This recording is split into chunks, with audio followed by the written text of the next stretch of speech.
Hello. La puissance, que la puissance. J'ai pas connu la défaite depuis mon existence. Bonjour à toutes et à tous, bienvenue au podcast La Sœur, recap de l'UFC 220. Nous allons également parler du Bellator et peut-être du meilleur welterweight du moment au monde. Et pour m'accompagner, le bienveillant, l'éternel, le gigantesque, le magnifique, le sublime, Orest. Salut. Bien. Alors on va commencer directement pas par la main card, parce que la main card, vous avez remarqué dans nos previews, dans nos articles, on s'en fout un peu, mais par le co-main event de la soirée, donc qui était Daniel Cormier contre Volkan Ozdemir. Volkan Ozdemir qui a été vaillant, mais ça n'a pas suffi, puisque Daniel Cormier a appliqué finalement le tarif maison. Ben ouais, Kirikou n'est pas grand, mais il est vaillant quand même, pour le coup. Et comme on le disait, Volkan a fait vraiment preuve de caractère et il n'a pas lâché l'affaire. Il a fait tout ce qu'il a pu. Mais comme on le pensait aussi, tout simplement, Cormier était meilleur dans tous les domaines. Plus affûté debout, on a surtout vu du stand-up en fait. Ouais. Et Cormier qui veut prouver que c'est un vrai champion et qui l'a prouvé ce soir, du coup, a tout simplement dominé Volkan dans son domaine de prédilection. Et il était meilleur partout, il était plus rapide, il était plus divers. Ouais, tout simplement, et ça s'est fini au deuxième round assez rapidement. Mais pour le coup, vraiment, tout le respect à Volkan qui, sur les 2 premières minutes, a essayé de déclencher, a essayé de forcer le passage, et il a mis le déluge de coups qu'on pensait qu'il allait tenter de placer. Ouais. Et ça a tout simplement pas suffi parce que comme on disait, Cormier. Parce que d'ici, il est trop rodé pour se faire avoir. Et qui a progressé vraiment en striking, hein. C'est ce qu'on disait pendant le combat. Vraiment, ouais. Il y a eu, pour moi, c'est sa préparation pour le John Jones 2, donc de l'UFC 214, où il a vraiment travaillé là-dessus. Ça s'était vu au début de l'UFC 214, avant la fin assez tragique pour lui, hein. Et là, ça s'est confirmé parce que, comme tu l'as dit, Volkan, il a essayé d'attaquer sur son point fort, donc le striking, et en plus dès le premier round, mais Cormier était agressif, on était de temps en temps un peu hacké parce qu'effectivement il prenait des coups, mais il voulait quand même lui montrer, écoute mon petit, je suis présent. Et c'est vrai que quand ça a commencé pas à chauffer, mais quand ça devenait un peu plus tendu pour DC, il a pris la lutte. Et puis c'est vrai que la fin du premier round, ça s'est terminé par un Volkan qui était sauvé par la cloche parce que ça y est, il avait l'étranglement qui était bien en place d'ici. Oui, 5 secondes de plus et je pense qu'il endormait Volkan ou Volkan tapait tout simplement, quoi. Mais ouais, et c'est vrai que pour revenir à ce que tu disais, à l'impact de John Jones, c'est vrai qu'on pourrait quand même faire l'argument, et je pense qu'on ne prendrait pas trop de risques en le faisant, que quand même c'est grâce à son némésis John Jones que Daniel Cormier a réussi à se transcender. Parce qu'honnêtement, on l'avait vu dans son deuxième combat contre John Jones, avant qu'il se fasse mettre KO, mais un KO de mastodonte par John Jones. Honnêtement, jusqu'à ce moment-là, il faisait presque mieux que jeu égal avec John Jones debout. Et on sentait qu'il y avait vraiment eu une énorme progression. Il y avait vraiment il avait vraiment progressé dans tous les domaines. Et il avait affiché une confiance en lui au niveau des coups, au niveau de la diversité des coups, au niveau c'était plus propre. Honnêtement, il avait vraiment franchi un palier. Et on retrouve ce palier, parce qu'évidemment, c'est comme le vélo, ça ne s'oublie pas une fois qu'on l'a. Et grâce à John Jones, grâce à ces 2 confrontations où il a été obligé de se transcender, de se surpasser, on a vraiment aujourd'hui un Cormier qui est tout simplement au-dessus du lot, comme il le dit lui-même, quoi. Il y a des niveaux dans ce game, et je suis tout simplement au-dessus de gars comme Ozdemir, quoi. Il le dit avec respect, il le dit pas forcément avec malice, et on peut s'en rendre compte, quoi. Et puis l'avantage aussi, mine de rien, d'un match-up comme Ozdemir, c'est que pour DC, c'était tout bénef dans le sens où il y avait cette alerte dans le striking, mais il n'y avait que ça. Parce qu'un gars comme John Jones, les combattants sont obligés de tout travailler. Ozdemir, c'était le striking ou rien. Volkan n'allait pas battre DC par soumission, par ground and pound. C'est sûr, et donc c'est cool parce que c'était pour Daniel Cormier qui a donc perdu son dernier combat contre John Jones, c'était l'occasion parfaite de briller et de regagner toute la brillantine qu'il avait perdue contre John Jones. Il le disait lui-même, de toute façon, je considère que ce combat, c'est un combat pour le titre vacant. Il considère qu'il avait perdu le titre contre John Jones, même s'il lui a été réaccordé. Mais en soi, a raison, parce que pour la crédibilité des fans, personne n'était dupe. personne n'était dupe. Alors justement, en revanche, donc l'audition de John Jones pour son dopage, pour son test positif a lieu en février, je crois, si je me trompe pas. Ouais, c'est ça. Et après février, je crois qu'un fan demandait à John Jones sur Twitter, il lui parlait du combat Cormier-Ozdemir, etc. Et John Jones a répondu qu'il y avait plein de bonnes choses à venir pour 2018. Oui. Ouais. On peut donc imaginer un petit retour du fils prodigue en 2018. Franchement, je ne sais pas comment les fans réagiraient à un John Jones contre Daniel Cormier 3 après toute la merde qu'il y a eu sur les 2 premiers combats. Après, Mais les gens oublieront. En soi, John Jones, le fait qu'il soit toujours favori des fans en soi à l'UFC 214, en arrivant à l'UFC 214, après le hit and run sur une femme enceinte, rien que ça en soi, ça c'est pas du dopage. L'UFC l'avait suspendu, mais ils auraient pas pu, enfin, lui avait retiré sa ceinture, mais ils auraient pas pu le faire. Les gens étaient tous au courant de ça, ils aimaient toujours John Jones. Et là en plus, si le dopage, comme il dit, il y a plein de bonnes choses qui arrivent. Lui, il est confiant, Dana White est même confiant. Je pense que ça signifie qu'il va revenir. Et puis il y a le côté aussi, comme un peu quand Chris Cyborg, je sais pas si tu te souviens, quand elle avait été suspendue, puis finalement non suspendue par l'USADA, c'est la même chose, tu vois. Les gens ils diront juste, bon bah voilà, c'est soit c'était un tainted supplement ou quelque chose comme ça. Les gens vont oublier, les gens oublient. les gens oublient, mais quand même, je mettrais une petite nuance dans le sens où, tu vois, bon, les gens ont fait tout par égoïsme, de toute façon, par définition, on est humain, tu vois. Et je pense que les gens, en fait, c'est même pas qu'ils ont oublié, c'est-à-dire que quand il y a eu le hit and run de John Jones et l'accident où il a blessé une femme enceinte, on a retrouvé une pipe à weed, des liasses de billets, des capotes, enfin, c'est comment dire, Alibaba dans son coffre, tu vois. Quand c'est arrivé, en fait, les gens, c'est binaire, tu vois. Tant que ça concerne pas les gens, ils oublient. Mais en fait, là, le fait qu'il se soit dopé, je pense que les gens se sentent trahis, en revanche. Et à mon avis, ça change complètement la perception qu'ils en auront. Et à mon avis, et c'est pour ça que je pense, on l'a vu à Boston, Daniel Cormier, il a vraiment bénéficié d'une poussée de la part du public. Ça, c'est un vrai changement. Ouais. Et honnêtement, je pense que si jamais il y a un 3e combat, John Jones contre Daniel Cormier, le paysage sera radicalement différent et je pense que les tables seront renversées. Ouais, mais l'UFC 200... à savoir Bah, l'UFC 200, il avait popé pour dopage, John Jones. Oui, mais juste avant. Oui, c'était juste avant, mais je veux dire, quand il était revenu pour l'UFC 214, c'est parce qu'il avait purgé une peine de 1 an de suspension de dopage. Et c'est pour ça, les gens, je pense qu'il y a le côté John Jones reste le patron, et c'était en soi pour dopage, même si John Jones, il avait dit, oui, mais ma peine, j'avais eu la peine minimum, machin, il avait quand même été condamné à 1 an de dopage. Ah, je me souvenais pas que c'était pour dopage. Dans ma tête, c'était pour le hit and run. Non, le hit and run, c'était avant. Et ensuite, il était revenu à l'UFC 197 pour affronter OSP parce que Cormier s'était blessé. Ensuite, il y avait l'UFC 200 où il devait combattre enfin d'ici, mais il avait popé. T'as raison, donc ma théorie tombe à l'eau. En soi, la théorie, je pense qu'il y a à chaque fois, à mon avis, il perd un peu de fans, mais t'as les gens qui aiment toujours, enfin c'est Joe Rogan qui le disait, Joe Rogan si tu nous regardes d'ailleurs, les gens ils aiment les bad guys, tu vois, et puis ils aiment les mecs qui sont réels. Ouais. Et John Jones... tout ça, si on veut pas rentrer dans l'analyse psychologique du truc, mais c'est vrai que les gens aiment les bad guys parce que les bad guys font ce que les gens n'osent jamais faire, tu vois. Mais pour le coup, les gens, et c'est Weidman qui disait ça à propos de John Jones, et c'est vraiment intéressant, il disait qu'en fait, les gens aiment John Jones aussi parce que John Jones, il a le potentiel et la possibilité de devenir une super belle histoire. Ouais. Dans le sens où c'est un bad guy, il fait des conneries, mais si jamais il y a une rédemption et si jamais il se remet dans le droit chemin, ce sera une histoire, comment dire, dont Hollywood s'inspirera, tu vois, un peu à la Tyson. Aujourd'hui, si les gens sont autant fans de Tyson et même si ils supportent Trump ou tout ce que tu veux, en fait, les gens ne changent pas leur opinion de Tyson parce qu'il y a un vrai affect par rapport à ce mec-là, parce qu'il a tout connu, il a fait toutes les conneries possibles, et pourtant, il a eu un vrai... une fois passé la quarantaine, on s'est rendu compte à quel point il était vrai, il s'est excusé, etc. Et ça fait une des plus belles histoires du sport. Ouais. Et je pense que les gens savent que ça peut arriver avec John Jones, ils ont cet espoir, et du coup, ils ne veulent pas le lâcher, tu vois, quelque part. À mon avis, ça joue dans l'inconscient. Et pour le moment, est-ce qu'on peut être d'accord sur le fait que, pour DC, il reste quoi ? Il reste un combat contre John Jones. Ouais. Un combat en heavyweight contre Stipe Miocic et c'est tout. J'avais envie de le voir, puis maintenant avec ce qu'il a fait contre Volkan, ça m'intéresse plus du tout. Une revanche contre Gustafsson, franchement ça m'intéresse pas.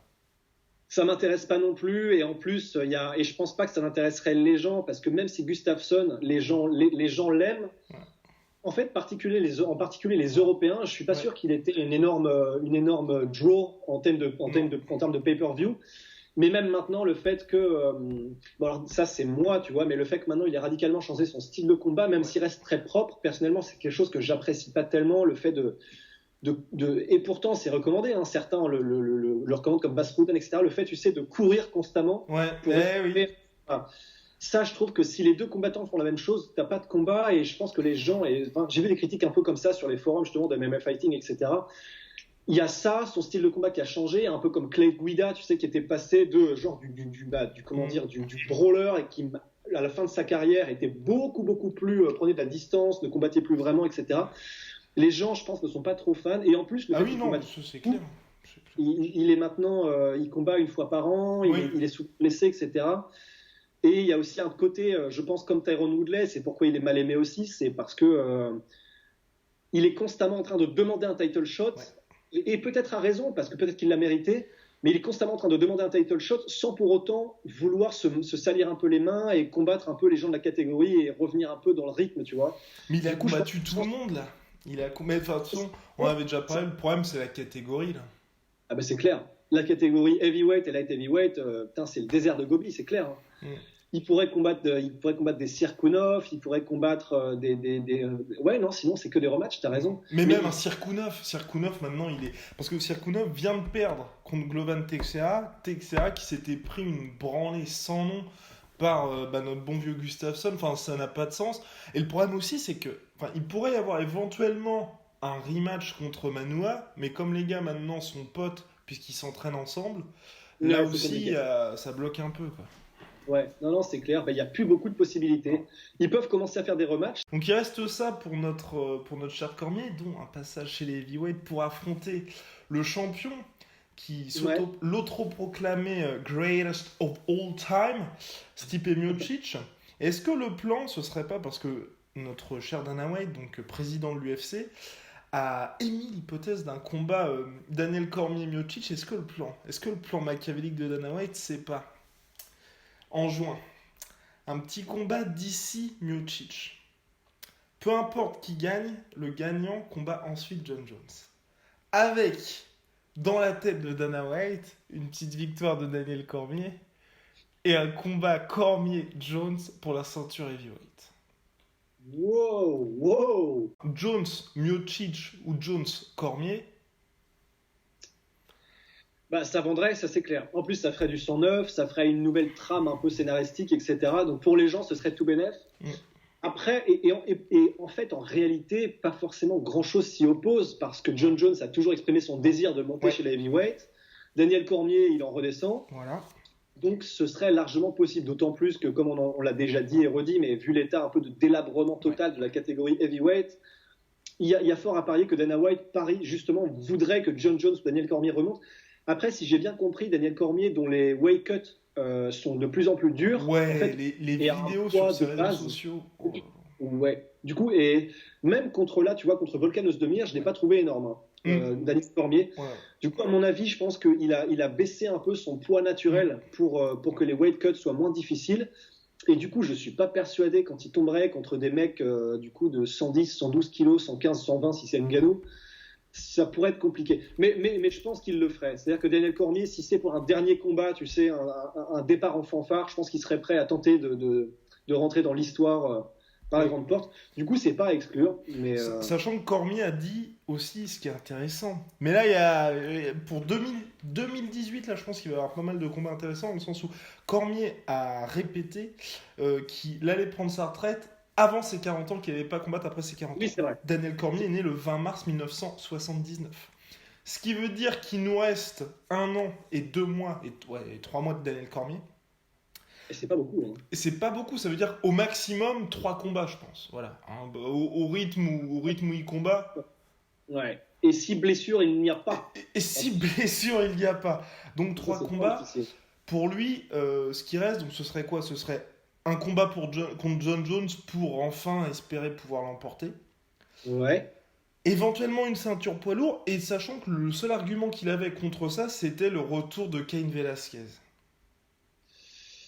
Qui apparemment, il l'a dit lui-même dans sa première interview, El Campeón del Mundo, Ouais. apparemment ça part et ça revient. Ouais. Ah, elle était magnifique d'ailleurs, cette post-fight Elle interview. était magnifique. Il a magnifiquement oublié Rockhold, mais c'était magnifique. Oui. Et d'ailleurs, Rockhold qui pourrait, pourquoi pas, monter chez les light heavyweight, puisqu'en fait, Volkanos Demir, j'avais complètement oublié d'en parler dans la preview, nous avait dit dans notre interview, en fait, il s'appréciait, lui et Rockhold, et qu'il y avait quand même une rivalité entre les deux. Il avait dit, une fois que j'aurai la ceinture, le but, ce sera qu'on s'affronte à l'UFC. Wow. Ok, bah ça peut le faire pour le coup. Ouais, si tout le monde se met à monter... Ouais, ça peut faire un truc vraiment stylé, d'autant plus que c'est vraiment la tendance en ce moment.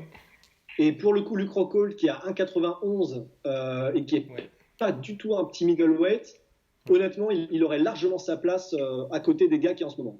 Et concrètement, et puis même pour Luke Rockhold, si John Jones et Cormier se barrent en poids lourd, il est tranquille. Il y a des gros gabarits quand même. Oui, mais au niveau talent, parce que c'est vrai qu'il y aurait, même Gustafsson, il resterait dangereux, mais ce que je veux dire, c'est dans le sens grand nom et tout, il y aurait plus personne. Ouais. Ah, mais pour le coup, ce serait vraiment génial. Si Rockhold monte, ce serait vraiment génial. Ça ouvre des possibilités de match. Honnêtement, ça débloquerait la division, je pense. Parce que tu vois, tu dis Gustafsson, il y a OSP, il y a Texera, ça lui ferait tellement de match-up possibles, ce serait vraiment génial. Franchement, ce serait cool. Bouffer l'air frais là. Donc voilà, à prendre avec des pincettes, mais on ne sait pas ce que l'UFC va nous réserver. En attendant, Rockhold va affronter Yoel Romero, donc un combat qu'on attend beaucoup tous les deux, mais que les gens n'attendent pas vraiment. On va faire ce qu'il faut pour faire monter la pression, n'est-ce pas? Ouais, on va essayer, on va se retrouver. Donc voilà, donc maintenant on va passer au main event, au résultat du main event qui malheureusement pour la France, le Cameroun, a été extrêmement décevante, mais comme l'avait prédit justement Rust, c'est là que vous vous rendez compte un peu du talent du gars. Il avait prédit avec exactitude le déroulé du combat, mine de rien, même si tu avais prédit une soumission 4e round, sur le moment, on peut dire que Ngannou a eu quand même la durabilité nécessaire pour aller jusqu'à la décision, mais si le gars s'était appelé Francis Nbanko, il serait fait terminer, je pense avant la cloche finale. Et donc finalement, tous les points d'interrogation concernant Ngannou ont été quand même mis un peu en exergue lors du combat. Donc cardio, lutte, c'était pas ça. C'était pas ça, mais après quand même, moi je maintiens que cette défaite c'est la meilleure chose. Et il le dit, de toute façon, il le dit lui. C'est la meilleure chose qui peut arriver à Francis. C'est la meilleure chose. Parce que s'il avait gagné par KO en 2 minutes contre Miocic, il aurait pas progressé autant que là, la façon dont il va progresser après ce combat-là. Il l'a dit de toute façon, il l'a dit comme ça, il l'a dit cash. J'ai progressé là cette nuit. Plus que dans les 4 dernières années. Dans les 4 ans en tout de MMA. En tout de MMA. Déjà, c'est hallucinant qu'il en soit là après 4 ans, qu'il ait progressé autant en 4 ans. Mais là, ce qui lui manquait vraiment, j'en suis persuadé, pour franchir, pas l'ultime palier, parce qu'il a encore de beaux jours devant lui, mais en tout cas, le premier vrai palier dans sa carrière, c'était comme ça, un énorme stop. Un énorme stop, et pourtant, c'était un combat qui était vraiment, vraiment intéressant. Il a tenu toutes ses promesses. C'est Ariel Helwani qui disait, et je le rejoins, honnêtement, quand on l'a regardé tous les deux en direct, c'était ça. C'est-à-dire qu'il y a eu un premier round monstrueux, d'une tension et on était nerveux, mais pendant les 5 minutes du combat, on avait les fesses qui faisaient bravo, tu vois. C'était fou. Et les 4 rounds qu'il y a eu après, beaucoup moins engagés parce que les deux mecs étaient cramés, mais cramés comme des toasts, tu vois. Mais d'un autre côté, on gardait toujours, on était sur le bord de nos sièges parce qu'à la moindre droite de Ngannou, et un Ngannou fatigué, comme il a un poids qui fait 15 kilos, tu vois, tu te prends une bagnole sur le coin du menton, tu vois. Donc même au 3e, quand il y a eu une seule droite et on a senti que Miocic tremblait, etc., c'est là qu'on s'est rendu compte qu'en fait ça pouvait partir à n'importe quel moment. Mais voilà, pour en revenir un peu au déroulé du combat, clairement, Francis a vu que... Et alors c'est marrant, on en discutait juste avant que le combat commence. On se disait, c'est marrant, il a pas l'air serein, Francis. C'est-à-dire qu'il regardait un peu partout, il savait pas trop où se mettre. Ça, c'est mon impression, et peut-être que je me trompe. Mais il n'avait pas cette même concentration Ouais. et cette même confiance lorsque Bruce Buffer donnait les noms et a monté un peu le combat, monté la sauce. Francis regardait un peu partout, il regardait à gauche, à droite, je sentais pas une concentration, et c'est Paulie Damas, le regretté qui est pas nous ce soir, Le regretter. qui non, feu rien du tout, qui m'avait confirmé, en tout cas dans son analyse, que clairement Francis avait vraiment, un peu comme José Aldo contre McGregor, s'était laissé aller, n'avait pas géré son énergie et n'avait pas véritablement combattu comme il l'aurait sûrement souhaité dans les premiers échanges. Il était super sauvage, il avait des énormes droites qui partaient de Bucarest pour revenir jusqu'à Boston, et on sentait pas une aussi bonne maîtrise. Après, le problème, c'est qu'il touchait Miocic aussi. Je pense que dans sa tête, on n'en avait pas dans la preview. C'est pas comme si au début du combat, sur le premier round, il lançait à tout va sans jamais toucher. Miocic reculait, il était touché. Et je pense qu'il se disait, et c'est ce qu'on a vu au cours du combat, c'est souvent passé à une droite du chaos, dans le sens où Miocic était sonné. Et quand Miocic était sonné, arrivait soit à placer le takedown, soit à s'en sortir avec ses esquives. Et je pense qu'Ngannou, il a vu, parce qu'il nous avait même dit dans l'interview qu'en fait, lui, il voyait un KO au second round. Mais je pense que le combat a commencé, il l'a touché une fois, il s'est dit opportunité finalement d'y arriver, parce que je pense que même lui, il se disait Miocic, c'est une machine de cardio, faut que j'arrive à le finir. Et c'est vrai que quand on voyait ses yeux, surtout c'était quoi, à 2 minutes 50, quand il est là, il est vraiment en chasse de Stipe Miocic. Pour le coup, le prédateur, quoi. Terrifiant. Exactement. Et finalement, c'est pas passé. Donc voilà, je pense que c'est un peu de précipitation conjuguée avec un sens un peu de l'opportunité pour lui, où il s'est dit c'est maintenant ou jamais que ça passe. Enfin, après, il peut pas l'avouer. Ouais. Mais Et j'ajouterais même à ça que c'est Dan Henderson, légende parmi les légendes, qui disait lui-même que il y a des moments où en fait on a l'impression, et c'est quand le gars est cramé au bout de 4 minutes, tu vois, de combat, on se dit le cardio est forcément déficient.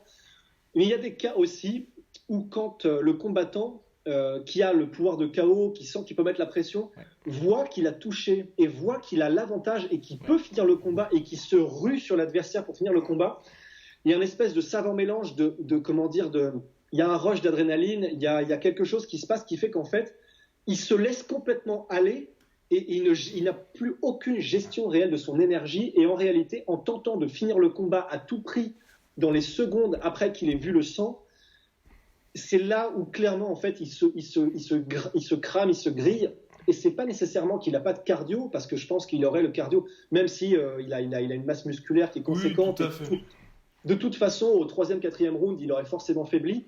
Mais je pense que c'est simplement le fait qu'il a vu rouge, il a vu qu'il pouvait finir le combat, donc il a tout donné, et pas n'importe comment. Alors là, c'est surtout pas à moi de juger la technique de Ngannou, tu vois, mais en tout cas moins bien qu'il n'aurait pu, ou probablement dû, comme il l'a fait contre Overeem, où il était clairement en mode chirurgien, etc. Tout à fait. Et du coup, il a cramé ses réserves d'énergie beaucoup trop vite.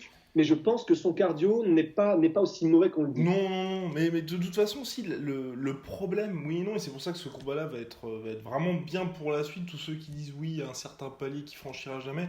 Là, Rust une nouvelle fois, le légendaire encore frappé. C'est vrai que ça va lui être très utile, dans le sens où je pense que Stipe Miocic, avec éventuellement Daniel Cormier, si jamais il monte chez les heavyweights, je pense que c'est le seul capable en fait d'encaisser les frappes de Francis Ngannou. Et c'est pour ça qu'à mon avis, contre Overeem, il pouvait se permettre ça, Francis, dans le sens où il se disait je vais forcément le toucher, et connaissant le menton d'Overeem, ça va pas marcher. Là, contre Miocic, très vite, il y avait déjà la réputation de Miocic et son mental d'acier et son menton d'acier, mais il l'a touché, il a fait ouf, ça va peut-être être un peu plus long pour le terminer. Donc voilà, c'était un peu compliqué. Et donc donc le cardio, mais aussi la lutte de Stipe Miocic. Et ça, c'est super parce que voilà, Francis s'est fait démonter dans les 3 derniers rounds. Mais non, mais faut vraiment le dire, parce que ça m'a surpris, mais oui. c'est ça aussi. Si en fait, physiquement, quand vous voyez les deux combattants à la fin, Miocic est le plus marqué. Francis, quand même, dans le 4e round, il s'est pris 84 coups, il en a mis aucun. Enfin. 89 coups, il en a mis aucun, et ça s'est terminé en soi. Le combat, c'est, alors d'après les stats, donc voilà, 200 coups de Miocic contre 33 de Francis Ngannou. Enfin, Bon, c'est 33 par pas, hein, mais Ouais. C'est 33 qui en valent probablement une oui, centaine, parce que c'est 33, mais c'est capitaine commotion quand même, hein, ouais. Francis. Donc c'est 33 qui en valent vraiment beaucoup plus, mais c'est vrai qu'en revanche, si on parle techniquement, ouais, clairement, Stipe a redéfini la notion de outstrike, tu vois. Ouais. Enfin, vraiment, il a tout simplement dominé complètement Francis. Après, c'est vrai que on peut pas vraiment. C'est un peu compliqué parce que c'était au sol. Oui. La majorité des frappes étaient au sol. Et bon, tout simplement, Francis ne pouvait pas et n'avait plus les Non. capacités physiques et respiratoires de répondre. Mais c'est vrai en tout cas, c'était une leçon à partir du moment où Francis ne pouvait plus opposer la même résistance athlétique et opposer la même résistance athlétique, parce qu'on a vu quand même au premier round que les takedowns, il les arrête quand même. Enfin non, il les arrête pas. Il s'en Il se prend fait... deux. Oui, mais c'est vrai qu'il y avait une certaine. Il y Mais avait. Pardon? il se remet debout tout de suite. Oui, il se remet debout tout de suite, sauf le premier qui clôt vraiment qui clôt Ouais. le round, mais ça, il se remet debout tout de suite et il en bloque certains, notamment contre la cage au Ouais. milieu du premier round. Ouais. Mais tu vois, c'est là où ça va vraiment être super, super intéressant. D'autant plus qu'Ngannou est vraiment un mec intelligent, donc je pense qu'il saura vraiment. Ouais. Ça se voit de toute façon dans ce qu'il dit, dans ses paroles, dans le choix de ses mots, etc. On voit que de toute façon, il sait exactement ce qu'il faut changer. Ouais. Et le truc, c'est que c'est vraiment, ça pouvait pas mieux tomber. Parce que si on prend un peu une métaphore, et si on va du côté de l'escalade, enfin, comment dire, les professionnels d'escalade, ils n'utilisent quasiment aucune énergie à grimper parce que chaque mouvement est parfaitement dosé. Quand Ngannou se fait mettre au sol et se relève, très franchement, il y a de la technique, mais c'est aussi énormément de pure puissance athlétique. Tout à fait. Et le truc, c'est que quand Francis aura vraiment franchi un palier technique, et saura, au niveau de la lutte et au niveau du jiu-jitsu, saura exactement ce qu'il fait, honnêtement, à ce moment-là, il n'aura plus besoin autant d'utiliser de force et d'énergie pour répondre à des situations où il n'y avait pas de réponse maintenant. Et donc, à ce moment-là, au niveau de cardio, déjà, ça va être la folie. Et en plus, il aura une sérénité qu'il n'aura pas avant, tu vois. Ouais. Et là, ça va être vraiment, vraiment intéressant. Parce qu'un puncher de la trempe d'Ngannou, avec sa technique, avec son intelligence du combat, qui en plus réussit avec un peu d'expérience et avec, du coup, maintenant, il a connu les 5 rounds, il a connu le championship, il a connu la pression qui vient avec un combat comme celui-là. Honnêtement, la prochaine version d'Ngannou, s'il prend un peu le temps de rebosser tout ça et de réanalyser, ça va être, je pense, monstrueux. Oui, non, mais ça va être. Ça risque d'être assez lethal comme run. Donc, oui, donc en fait, dans le quatrième round, c'était 82 frappes. Hein, 82. Donc, on était tous les deux aux fraises. Hein. Génial. Donc, mais donc bref, oui, complètement ostraqué. Et ce qui est bien, c'est déjà la post-fight interview, enfin conférence de presse, pardon, de Francis Ngannou était vraiment superbe dans le sens très honnête, un peu comme Dominique Cruz à l'UFC 207, dans le sens où quelqu'un qui a réussi vraiment à analyser de manière très posée ses lacunes, même son attitude, parce que c'est hyper rare que quelqu'un, enfin moi j'avais jamais vu ça, après un combat dit j'ai sous-estimé mon adversaire. Et ce qui est marrant, parce que finalement quand Ngannou a dit ça, c'est un peu tout l'UFC et tous les fans de MMA qui parlaient à sa place. Parce que c'est vrai que Miocic, on l'avait dit dans le podcast, on l'avait dit dans les articles, bah, le gars était quand même champion et allait à ce combat-là pour écrire l'histoire. Enfin, c'était pas... Il y avait des gars qui disaient quand même, ouais, mais Miocic est plus dans son prime. Le mec est champion. Enfin, quand on est champion d'une catégorie, et encore plus à l'UFC, c'est vraisemblablement que le prime, il est toujours là, quoi. Uniquement du positif pour l'avenir. Une belle victoire donc pour notre cher Stipe Miocic. A-t-il raison? Parce que c'est une des questions qu'on nous a posées. Puisque désormais vous pouvez nous poser des questions sur Instagram, Twitter et Snapchat. Les DM sont ouverts, éventuellement par mail contact@lasueur.com. Nous n'irons pas jusque-là. On nous a posé une question. Est-ce que Miocic est vraiment le GOAT de l'UFC chez les poids lourds? Je sais plus si c'était le GOAT chez les poids lourds ou GOAT à l'UFC. Pour moi, clairement, on peut dire qu'à l'UFC c'est le GOAT. Dans le sens où c'est vrai qu'il y a beaucoup de légendes, mais une telle domination, un tel run, parce que même s'il y a eu les victoires contre Mark Hunt ou même Andrei Arlovski, c'était pas pour des title fights, mais ça reste des noms, ça reste des légendes. Pour moi, c'est le GOAT des poids lourds à l'UFC. Par contre, GOAT des poids lourds, faut se calmer un petit peu. Parce qu'il y a quelqu'un, il y a un empereur. Un empereur qui Ouais. est Et pas le dernier, et pas le dernier. pas le dernier. Ah ouais, non, bah, alors, en fait, ça dépend comment on prend le problème, Dans le parce sens, à que, l'instant T, c'est ça, c'est ça. voilà. Aujourd'hui, 23 janvier, le GOAT des poids lourds. Voilà. Des poids lourds à l'UFC. Ah bah, là, aujourd'hui, il n'y a aucun doute, c'est Miocic. C'est ça. Après, faudrait voir un peu, parce que, comment dire, pour moi, celui qui rentrerait directement en concurrence, ce serait Cain Velasquez. Ouais. Je ne sais pas où il en est. Enfin, disons Cain Velasquez, tu sais, au niveau de la mer, parce que quand il est au Mexique, Sea il level. voilà, c'est level Kane, parce que quand il gasse au bout de 3 minutes, c'est pas la même chose. Ouais. Le Kane qu'on connaît et qui s'entraîne un peu, comment dire, normalement quand il sait qu'il va à 3000 putains de mètres d'altitude, Ouais. etc.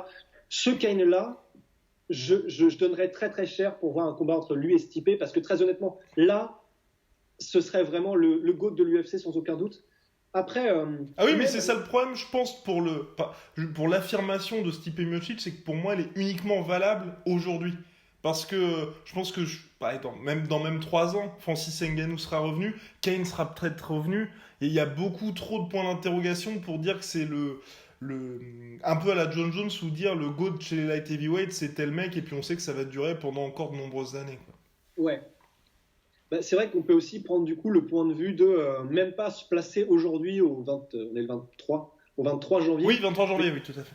Tout simplement, en fait, tu sais, faire revivre un peu dans leur prime Ouais. les meilleurs combattants de Oui. poids lourds de tous les temps et du coup, il faudrait comparer un Fedor dans son prime, comparé à un Kane dans son prime et un Stipe dans son prime et bientôt un Ngannou dans son prime. Qui est-ce qui reste à la fin? Achetez UFC 3, vous aurez la réponse. Avec Conor McGregor qui a le même pourcentage en grappling que les ceintures noires de Non JJB. Non, tu pousses le bouchon un peu trop loin. Non, C'est vrai, c'est non, vrai. c'est en Il avait- stamina. Ah oui, je croyais que tu parlais. Ah, moi je parlais de la. Oui, donc c'est sûrement ça aussi. Parce que moi Il a- j'en étais à la stamina où il avait autant de stamina que Nate Diaz. Enfin, même plus de stamina que Nate Diaz. On sent que Nate Diaz est quand même triathlète, c'est exceptionnel. Ouais. Et qu'il l'a bouffé en cardio sur le dernier combat. Ouais. Donc il a la même stamina que Nate Diaz. Et il a, je sais plus, j'ai oublié le nom parce qu'il n'est pas très connu de la ceinture noire, qui est un des très très très gros clients en jiu-jitsu brésilien qui est passé au MMA.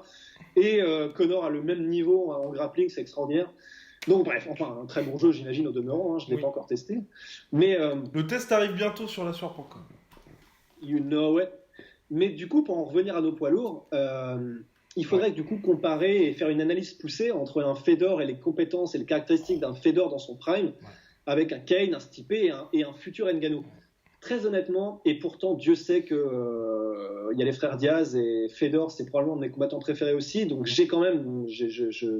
il y a du chauvinisme là-dedans, mais malgré tout, je dirais quand même que Stipe et Kane sont au-dessus même d'un Fedor dans son prime, Ah ouais? Ah, avec un poil plus affûté debout. En lutte et au sol, je sais pas. Je Après, dirais pour quand même- moi, au niveau des compétences, c'est toujours dur de comparer, mais au niveau du palmarès, Fedor, il les couche tous, quoi. Au niveau du palmarès, c'est évident. Enfin, il a combattu. Alors, après, en fait, pas nécessairement, parce que Fedor a combattu les plus gros monstres qui ont existé, les monstres préhistoriques de l'époque, Crocop, les Nogueira, les Mark Hunt, comment dire, il a combattu Andrei Arlovski, il a combattu, comment il s'appelle, Tim Sylvia quand ils étaient eux dans leur prime. On a tendance à les ridiculiser aujourd'hui parce qu'on sait que Arlovski aujourd'hui, voilà. c'est comme il prend 3 KO par combat et Tim Sylvia, il pèse 400 kilos aujourd'hui, mais à l'époque, c'était vraiment des énormes contenders. C'était le meilleur que les catégories poids lourds avaient à offrir à l'époque. Tout à fait. Et donc voilà, en termes de concurrence, je pense que Fedor est au même niveau, voire peut-être même encore un peu plus. Fedor, c'est 10 ans d'invincibilité contre la crème de la crème de la crème, dans le sens où Fedor, il a quand même battu, enfin, un mec comme Crocop. Enfin, un mec comme Crocop dans son prime, dans le sens où, voilà, les Stipe et les Cain Velasquez n'ont pas eu à affronter un potentiel GOAT. C'est dans ce sens-là, en fait, C'est bien vu. Ouais, c'est bien vu. que pour moi, Fedor est au-dessus. C'est vrai, et après, j'imagine qu'on va probablement se faire huer parce qu'il y aura des mathématiques MMA qui vont se faire, et si Junior Dos Santos a battu Crocop, Oui, voilà. ou Miocic a battu Dos Santos, donc Miocic bat Crocop, c'est jamais aussi simple. Et d'autant plus que nous, on a connu le Crocop un petit peu vieillissant, quoique visiblement plus tellement maintenant. Je sais pas, je sais pas, hein, je sais pas ce qui se passe, mais en tout cas maintenant il revient et au top. Mais un Crocop qui sortait tout juste, tout frais démoulé du K1 et à l'époque où il a combattu Crocop, là franchement il te tartine une fois et c'est terminé. Ah mais c'était le choc des titans, c'est combat du siècle, enfin. Ouais, il a été élu combat du siècle par plusieurs instances et a raison, c'est-à-dire que la défense de takedown de Crocop c'était du délire. Il s'entraînait avec Fabricio Verdum qui était champion ADCC pour le sol et bon debout il a de preuves à faire à personne. Donc c'est vrai que, et tu as raison, c'est très bien dit en fait. On n'a pas l'impression que et à moins que et probablement que nos internautes nous rattraperont là-dessus si je me trompe, mais Stipe et Kane n'ont pas affronté de potentiel GOAT de l'envergure et de la carrure d'un Crocop et d'un Nogueira. Et c'est pour ça qu'on aura la réponse à l'avenir. Dans le sens où si les prochains combats c'est Stipe contre Kane et ensuite et que Cormier vient se mêler à ça, à la fin si par exemple Stipe part avec la ceinture à la retraite dans 2 combats après avoir battu Kane puis battu DC, là le mec peut partir et dire je suis le GOAT des poids lourds. C'est clair. Et là plus personne pourra lui refuser, très honnêtement. Et c'est pour ça que c'est malgré la faiblesse de la division poids lourd en ce moment, malgré tout, il y a quand même des petits fils scénaristiques qui vont se passer, des petites lignes rouges, des petits fils rouges, pardon, qui font que du coup, malgré tout, pour rentrer dans la légende, il y a des trucs très importants et très intéressants qui vont se passer dans les années qui arrivent. Il faudrait que l'UFC prenne le risque en fait de faire monter Daniel Cormier ou John Jones, enfin le champion light heavyweight en heavyweight, et en espérant que celui-ci ne perde pas, parce que Daniel Cormier qui est déjà, même si comme tu le disais, les fans commencent un peu plus à le respecter, si en plus là après sa défaite contre Ozdemir il perd contre Stipe Miocic, ça risque d'être un peu compliqué pour lui quoi. Ouais, ça risque d'être un peu compliqué. Là, de toute façon, il a cimenté par un moment, Cormier sa place de 2e meilleur light heavyweight. Sa place de numéro 2. C'est beau. Ouais, c'est le Poulidor, mais c'est compliqué terrible. Parce que c'est Poulidor, mais d'un autre côté, le mec en face c'est dopé, mais d'un autre côté, on sait que même en se dopant et sans se doper, on imagine que c'est un tueur à gages comme on n'en a pas eu dans le sport. Et c'est pour ça, par exemple, qu'un mec comme John Jones, dans l'exemple des mecs GOAT un peu, il a réussi à évincer un mec Daniel Cormier de la course, de la chasse au plus grand de tous les temps. Voilà. Ouais. Et c'est pour ça qu'un mec comme John Jones, il y a les victoires contre Texera, les victoires contre OSP, les victoires des gars qui sont quand même hyper solides et dont on reparlera dans 10-15 ans, mais il y a le fait d'avoir tué un rival pour la place de numéro 1 dans la catégorie plus grande de tous les temps. Et ça... Respect. Respect. Bref, donc on suivra tout ça avec attention dans les prochains mois. Et la sueur parle du UFC, mais pas que du UFC, puisqu'il y a aussi le MMA. Et il y avait... Je me permets, parce que je pense que là, il y a une petite transition à placer. On parlait de heavyweight, on parlait de qui pourrait challenger les heavyweights. Mais il se trouve qu'il y a un gars sur cette planète challenger les heavyweights alors qu'il est des milliards de catégories en dessous. Enfin bon, j'en rajoute, mais c'est Rory McDonald. Le roi rouge, Red King, qui est donc en catégorie welterweight. Tout à fait. Et qui a proposé de remplacer des heavyweights, donc entre 93 et 120 kilos, dans un tournoi du Bellator, si jamais il y en a un qui se désistait. On peut que dire bravo, mais il se trouve que ce mec-là donc, a combattu ce week-end, Rory McDonald, et je pense que c'est de lui que tu voulais parler, sinon la transition a été... Donc je voulais parler de Chael Sonnen, malheureusement. Non, on va parler bien évidemment de Rory McDonald qui combat donc au Bellator. Pour ceux qui n'ont jamais entendu parler du Bellator, parce que c'est vrai que généralement les gens peuvent confondre MMA avec UFC, dans le sens où l'UFC, grosso modo MMA c'est le sport, UFC c'est comme la NBA en basket. Et la deuxième ligue, qui est un peu l'équivalent de l'Euroleague en basket, on respecte quand même l'Euroleague, c'est le Bellator, dans le sens où ils sont juste au-dessus, mais ils grappillent. Et ils ont recruté, signé, qui était free agent, Rory McDonald, le Red King. Superbe article sur lasueur.com d'ailleurs à ce sujet-là. Je vous invite à le lire. Et qui combattait, qui est leur nouvelle grosse star. Le mec le plus durable au monde, on peut le dire. Et là, qui a combattu Douglas Lima. Donc pareil, un nom que les gens ne connaissent pas du tout. On aurait pu faire un article sur lui, mais voilà, les gens ont dit déjà qui est ce mec-là. Alors que ce combat-là est peut-être le combat entre les deux meilleurs welterweight de la planète. Ouais, Hors GSP, bien sûr. ouais, ouais, la distinction est importante, mais bah, de toute façon, pour vous donner une idée, le champion à l'UFC en ce moment, c'est Tyron Woodley. Et Rory Voilà. McDonald Yes. a démantelé Tyron Woodley. Mais il lui a pas laissé une seule chance. Donc on parle quand même de ce niveau-là. Mm. Et Douglas Lima, en face, c'est un gars qui... le problème, c'est juste qu'il combat au Bellator et que les gens ne connaissent pas le Bellator. Ouais. Si les gens connaissaient le Bellator, honnêtement, ce mec serait une superstar. Et qu'il n'est pas mis en avant par le Bellator non plus, aussi. Et il n'est pas mis en avant par le Bellator, et c'est vraiment dommage. Après, je pense que le Bellator a vu qu'il avait été battu par Ben Askren et Koreshkov, mais qui sont tous les deux eux-mêmes du niveau top 5 du monde, mondial. Et voilà, Douglas Lima, c'est une machine à KO. C'est un mec qui est énorme pour la catégorie des welterweight, moins de 77 kilos. Il est monstrueusement... c'est une baraque, c'est une caravane, ce mec. Et pour aller avec... Tout en étant quand même assez ripped, hein. Enfin, faut pas... Ouais, non, il est carrément ripped. Et c'est un pratiquant, premièrement, de Muay Thai. Et il est dévastateur. Et d'ailleurs, on l'a vu ce week-end dans son combat avec Rory McDonald. McDonald. Ouais. Et il est dévastateur, il a mis des KO mais de tous les côtés avec tous les kicks qu'on peut référencer humainement. Il a mis honnêtement, il a mis Koreshkov, l'énorme KO qu'il lui met. Oh là là. Oh. Enfin bref, ce mec-là Ouais. est dangereux pour vous. Et c'est vrai que contre Rory, qui arrivait finalement en étant grandissime favori du combat, nouvelle superstar de l'organisation, c'est lui qui doit la porter. Il a essuyé les leg kicks, sa jambe a doublé de volume. Et on a bien cru que ça allait être la fin, c'est au 4e round, c'est ça, où il se prend un énième leg kick, donc la jambe qui fait la taille de mon corps, hein, imaginez un peu. Et là il tombe, ground and pound, non, il est ground and pound, et là on se disait ça va être la fin avec un Rory qui commence à se protéger tant bien que mal, mais finalement voilà, l'homme le plus durable au monde a encore prouvé sa valeur. Et ouais, parce que du coup il a tenu jusqu'à la fin, jusqu'au 5e round.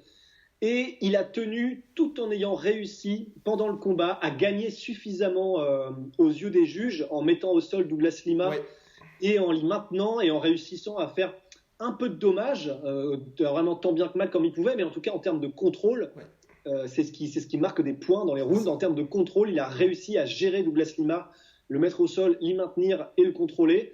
Et c'est ce qui a fait qu'il a réussi à gagner une décision contre Douglas Lima à la fin. Et c'est vrai que du coup, alors on précise, les leg kicks en question, c'est pas des low kicks traditionnels, c'est un peu la nouvelle mode. C'est les leg kicks, mais qui frappent directement dans la viande du mollet. Ouais. Terrible. En fait, je sais pas encore exactement, j'ai vu personne. Mathieu me disait que Dan Hooker a réussi. Je sais pas lui demander, hein, je sais pas. Mais en tout cas, ça vient d'arriver. C'est des leg kicks qui hachent le mollet, qui sont très très compliqués à parer et surtout à bloquer parce que ça nécessiterait de tourner sa jambe d'une certaine manière, mais c'est pas aussi facile que pour un low kick. Ou sinon, on se fait mal en fait, c'est ça le problème. C'est que si on c'est se fait mal mal. bloqué, les deux se font mal. Donc, Ouais, et c'est vraiment super complexe. Et en fait, j'ai l'impression que c'est beaucoup plus efficace que les low kicks traditionnels, dans le sens où le tarif, la sentence, elle arrive 4 fois plus vite. Ouais. Au bout de 3 coups, ça y est, on sent vraiment la douleur. Par exemple, Miocic contre Dos Santos. Vous pouvez voir le combat. Pendant 2 minutes, Dos Santos était très bien. Miocic commençait à boiter, Miocic a commencé à se dire, il l'avait dit à Djurgan, là j'ai commencé à avoir mal, je me suis dit bon faut en finir, et puis après c'était terminé pour le Brésilien. Mais voilà, comme tu le dis, c'est la nouvelle mode et extrêmement intéressant. Ouais, extrêmement intéressant. C'est là qu'on voit aussi que, et c'est ce qui est fascinant, que le sport est en continuelle et perpétuelle évolution. Ouais.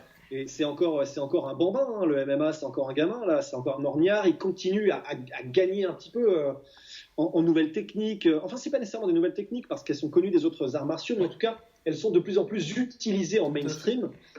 Et c'est là où c'est vraiment intéressant de suivre tout ça.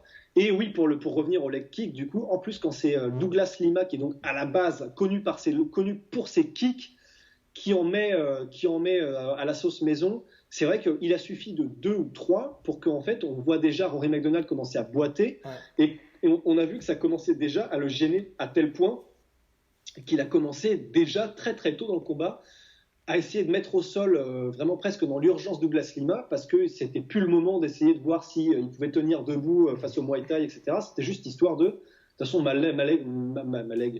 jambe va clamser, il faut que je trouve un plan B quoi. Mais en tout cas, en matière de plan B et en matière de durabilité, en matière de mental et en matière d'adaptation du game plan, c'était sublime. C'était sublime. Du reste, on est obligé d'aborder ce sujet grave, mine de rien. C'est le discours de Stipe Miocic après sa victoire contre Francis Ngannou, parce qu'on parlait des dommages cérébraux, et c'est quelque chose dont on ne parle pas assez dans le MMA, et qui est quand même important d'évoquer, parce que c'est vrai que même nous on n'en parle pas des masses sur le site, parce que c'est vrai qu'on s'intéresse plutôt à l'aspect sportif, mais c'est vrai que pour Stipe Miocic, là, on parle de ses éventuels combats, mais une retraite maintenant, tout de suite au 23 janvier, ce serait peut-être pas mal. Parce que son discours d'après-combat est absolument inaudible et enfin, surtout incompréhensible, parce qu'on peut l'entendre, mais on ne comprend rien. Bah ouais, alors en fait, du coup, il faut se dire que on sait que maintenant, c'est une évidence, on l'a toujours su plus ou moins consciemment, qu'il y a une incidence entre les coups répétés à la tête et les chocs répétés sur le cerveau, etc., et les chocs entre le cerveau et la boîte crânienne, ça a évidemment un impact ça provoque des maladies neurodégénératives, et on sait que c'est gravissime, on le sait avec les études qui ont été menées notamment sur le foot américain, etc. On l'a déjà vu sur des combattants, pour revenir au MMA, on l'a vu par exemple avec Chuck Liddell, je me souviens à l'époque, et il y a plusieurs cas, mais Chuck Liddell, ça m'avait vraiment frappé parce que c'est un champion, parce que c'est une figure et parce qu'on entendait plus que les autres du coup. Mais juste à la fin de sa carrière, et même après qu'il ait terminé sa carrière, on avait vraiment l'impression de quelqu'un qui est soit complètement bourré, soit qui avait vraiment une espèce des pantoufles dans la bouche, et vraiment on a pareil comme ça, comprenez ce qu'il disait. Et mais qu'est-ce qui t'arrive? Non mais c'est vraiment ça en plus. Ouais, et c'est vraiment, et donc on sait qu'il y a un lien avec les coups, c'était pas par hasard si c'était arrivé à ce moment-là. Et là, fantôme du passé, fantôme de Sparte, tout ce qu'on veut, on a revu un peu des flashbacks de ça avec Stipe Miocic. C'était terrible. C'était terrible. Et c'est vraiment terrible parce qu'on sait ce que ça veut dire. Ce que ça veut dire, c'est que l'impact se fait déjà ressentir, et que du coup, clairement, là, il crédite son cerveau, en tout cas, il vit à crédit maintenant, parce que ça se régénère pas. Non, c'est un vrai problème, et c'est vrai qu'en ce sens-là, le cher Rory McDonald, il faudrait bien de faire un peu attention pour ses futurs combats. Parce qu'après, c'est toujours ça le problème, c'est les combattants prennent des coups, prennent des dommages, c'est ce qui fait ensuite qu'ils peuvent durer ou non. Par exemple, quelqu'un comme aujourd'hui, on va avoir un Robbie Lawler, quand il avait perdu contre Tyron Woodley pour la ceinture, c'est le cerveau aujourd'hui qui est un peu moins présent, dans le sens où il peut moins affronter ces énormes guerres. Et ensuite, à long terme, ça se caractérise par City, bien connu des fans de NFL, et puis autres maladies neurodégénératives. Bah exactement. Et puis du coup, c'est vrai que tu as raison, c'est important de le souligner aussi par rapport à Robbie Lawler. Il y a aussi un truc qui se passe au bout d'un moment, c'est qu'en fait, après une certaine accumulation des dommages, en fait, on ne connaît pas exactement encore le mécanisme qui fait que ça existe, mais ça existe. En fait, on parle d'effritement du menton. Et c'est en fait quelqu'un qui est connu pour avoir un menton en acier, en adamantium. En fait, à partir d'un certain seuil, son corps ne va plus accepter. Et en fait, à la moindre pichenette, il va tomber comme un chiffon, et comme un chiffon, j'ai que ça d'ailleurs. Et comment dire, on l'a vu avec Chuck Liddell, d'ailleurs c'est horrible, mais c'est parce que c'est un bon exemple et qui rassemble un petit peu toutes les variables dont on est en train de parler. Chuck Liddell, qui était connu pour avoir un menton, un château fort, quoi. Ouais. Et à un moment donné, il y a eu un coup qui est parti, je sais plus si c'était Quinton Rampage ou je sais plus contre qui c'était, il y a eu un combat où il s'est fait mettre KO hyper salement, vraiment mais vicieux, tu vois. Et les 5 combats suivants, il en a perdu 4, il me semble, et par KO ultra violent sur un seul coup.